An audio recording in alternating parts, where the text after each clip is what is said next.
تیسری چیز کہ بہت زیادہ بات چیت کرنا، جدال کرنا، بحث و مناقشہ کرنا.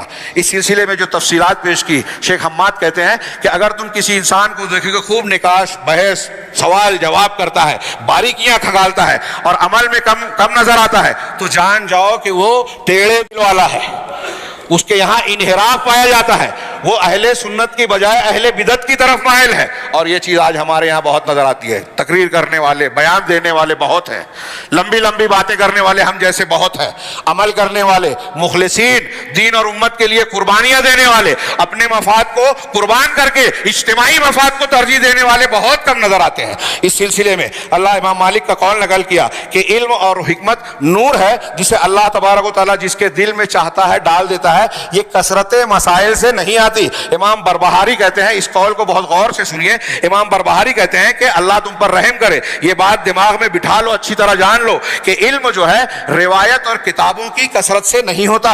ایک آدمی خوب روایت کر رہا ہے، خوب کتابیں لکھ رہا ہے، خوب مضمون لکھ رہا ہے، خوب تقریریں کر رہا ہے، اس سے علم نہیں ہوتا. عالم وہ ہے جس نے علم اور سنت کی اتباع کی، سنن کی اتباع کرنے والا عالم ہے، اگرچہ وہ علم جانکاری میں کم ہو، اس کی کتابیں کم ہو. اور جو شخص، یہ جملہ لکھ لیجئے، جو شخص کتاب اور سنت کی مخالفت کرے وہ صاحب بدعت ہے. جو شخص قرآن اور حدیث کی مخالفت کرے وہ صاحب بدعت ہے، اگرچہ وہ بہت علم والا اور کتابوں والا ہو. آج ہمارے ہاں کچھ لوگ لمبی لمبی بات کرنے والے کہ ان کے فیس بک پر، ٹویٹر پر اتنے فالوورز ہیں، اتنے لائکرز ہیں، لاکھوں لوگوں نے ان کو لائک کیا ہے، اتنا کہ تو ہمارا نوجوان متاثر ہو جاتا ہے. خارجیت سے متعلق حدیث اور یہ سلف کے یہ اقوال اپنے سامنے رکھیے کہ یہ سب چیزیں متاثر کرنے والی نہیں ہیں، دیکھنے والی چیز یہ ہے کہ وہ صاحب سنت ہے یا نہیں ہے. اب اگر سید قطب صاحب ہوں، مولانا مودودی صاحب ہوں، آج کا کوئی بڑا عالم نظر آ رہا ہو، وہ روزانہ ٹی وی چینل پہ آتا ہو لیکن حدیثوں کا انکار کرتا ہے، وہ کسی بدعت کا ارتکاب کرتا ہے، قرآن اور حدیث میں انحراف کا شکار ہے، تو وہ کتنا بھی بڑا ہو جائے، روز ٹی وی پر آئے، ہمیں اس سے متاثر نہیں ہونا چاہیے. منہج دیکھیے.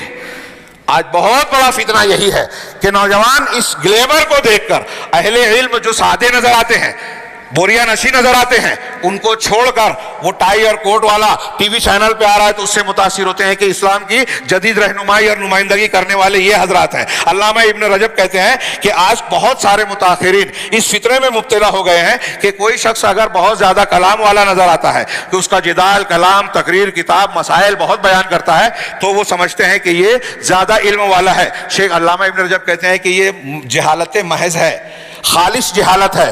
دیکھو اکابر صحابہ، ابوبکر صدیق، عمر فاروق، عثمان غنی، عثمان ابن مسعود، زید بن ثابت، یہ لوگ کیسے تھے؟ حضرت ابن عباس رضی اللہ تعالیٰ عنہ کے مقابلے میں ان کا کلام کم ہے، جبکہ ابن عباس کے مقابلے میں یہ زیادہ علم والے ہیں. پھر تابعین کو دیکھو، صحابہ کے مقابلے میں تابعین کا علم کم ہے لیکن تابعین کا کلام ان سے زیادہ ہے. تابعین کا علم تابعین سے کم ہے لیکن ان کا علم جو ہے وہ ان کا کلام ان سے زیادہ ہے. تو آگے نتیجہ کہا کہ علم کثرت روایت اور کثرت مقال سے نہیں ہوتا بلکہ یہ دل کا نور ہے جس کے ذریعے سے حق اور باطل میں انسان کے اندر تمیز آتی ہے کہ سچ کیا ہے، غلط کیا ہے، حق کیا ہے، باطل کیا ہے، سنت کیا ہے، بدعت کیا ہے. چنانچہ ایسی صورت میں وہ صاحب علم جو ہے وہ کم الفاظ میں، مختصر میں اپنے مقصود کو ظاہر کرتا ہے. چوتھی علامت، میں بہت بات کو سمیٹ رہا ہوں، تھوڑی سی زیادتی ہو رہی ہے، اس کے لیے معافی چاہوں گا، کہ کسی بھی خبر کے آنے کے بعد فوراً اس پر تبصرہ کرنا، سرعت کلام، اس کی حیثیت اور اس کی صحت کو جانے بغیر. آج کے موجودہ ماحول میں، سوشل میڈیا کے دور میں یہ نقطہ بہت اہمیت کا حامل ہے. خاص طور سے ہم دیکھتے ہیں کہ آپ دیکھیے کہ جو اہل حق ہیں ان کے خلاف عالمی طور سے سازش رچی جاتی ہے. یہود نصارہ، میڈیا ان کے ہاتھ میں ہے، وہ ایک خبر اڑاتے ہیں. ایک طرف اکثر میں کہتا ہوں کہ تحریکی حضرات، اہل بدعت، اہل سنت کو خاص طور سے روئے زمین پر جو آج دنیا کے اندر خالص دعوت کسی کے پاس موجود ہے تو وہ سلفی اہل الحدیث ہے.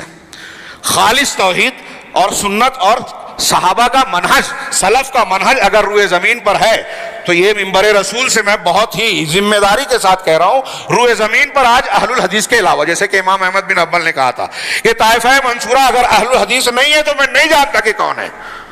ان کے الفاظ میں دہراتا ہوں. لیکن آپ دیکھیں گے کہ پوری دنیا کے اہل باطل اس طائفہ منصورہ کے دشمن نظر آئیں گے اور دنیا یہاں ہمارے یہاں جتنے بھی بدعتی ہیں، جتنے بھی خارجی ہیں، جتنے بھی تحریکی ہیں، یہ سلفیوں کا تانا بانا جوڑنے کی کوشش کرتے ہیں یہود و نصارہ سے، اور اس سلسلے میں روزانہ کچھ نہ کچھ جھوٹی خبریں لاتے ہیں، اور وہ جھوٹی خبریں ہم لوگ آگے بڑھاتے ہیں، اور ہمارے بہت سارے نوجوان ان پر اعتماد کر کے وہ ان کے اوپر تنقیدیں کرنا شروع کر دیتے ہیں۔ اگر خبر صحیح ہے اور باتیں غلط ہے تو ٹھیک ہے، قابل مذمت ہیں، لیکن اصلاح کا یہ طریقہ نہیں ہے۔